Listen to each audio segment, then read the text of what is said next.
তাহলে আমরা এটাই বুঝতে পারলাম যে আমাদের অতীতে একটা ইতিহাস আছে ভাই, রেকর্ড আছে, যে নাম পরিবর্তন বা পোশাক পরিবর্তন বা রং পরিবর্তন করলেই আমরা পরিবর্তন হয় না। আমরা সাধারণ মানুষ, আমরা সাধারণ জনগণ চাই পুলিশের এমন একটি সংস্কার যাদের কাছে সাধারণ মানুষ তথা পুরা বাংলাদেশের সকল মানুষ এবং স্থাপনা প্রতিষ্ঠান নিরাপদ।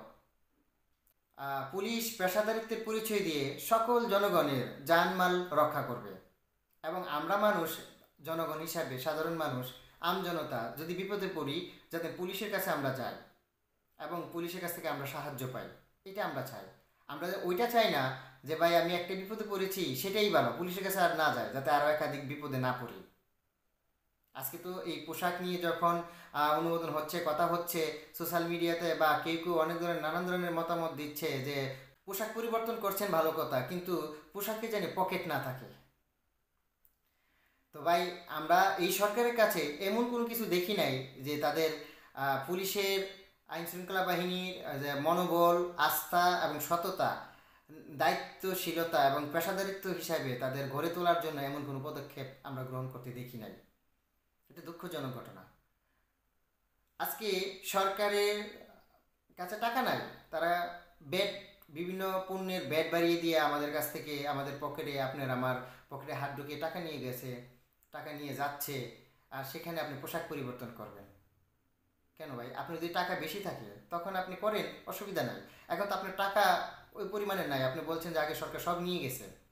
তাহলে এই টাকা যে নিয়ে গেছে ভাই, তাহলে আমি কেন আবার পোশাক পরিবর্তন করে এতগুলো টাকা আমি ব্যয় করব? বাংলাদেশে বর্তমানে প্রায় 2 লক্ষ পুলিশ সদস্য আছেন। 2 লক্ষ পুলিশ সদস্যের পোশাক তৈরি করতে ভাই আপনি কি 2 লক্ষ তৈরি করবেন এক পিস? না ভাই, একটা দই কি একটা পরবে শুকা, নাকি এটা দই এটাই পরে পরবে? আপনি একাধিক পোশাক দিবেন, কতগুলো টাকা ব্যয় হচ্ছে। আপনি নতুন কাপড় অর্ডার দিবেন, একটা টেন্ডার আহ্বান করবেন, বা এই টেন্ডারের কন্ট্রাক্ট বা টেন্ডার কে পাবে এটা একটু বিষয়।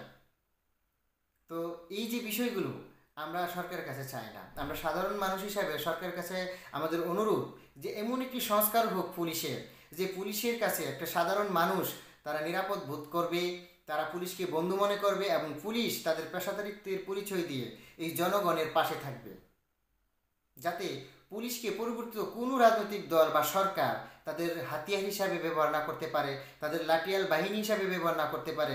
জনগণের কল্যাণ নিয়ে জানে শুধু পুলিশ থাকে।